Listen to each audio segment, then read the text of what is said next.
يا عبادي الذين آمنوا إن أرضي واسعة فإياي فاعبدون كل نفس ذائقة الموت ثم إلينا ترجعون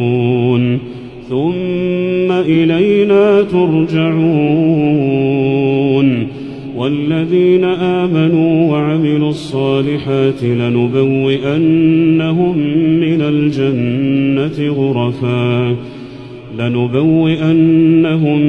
الجنة غرفا تجري من تحتها الأنهار خالدين فيها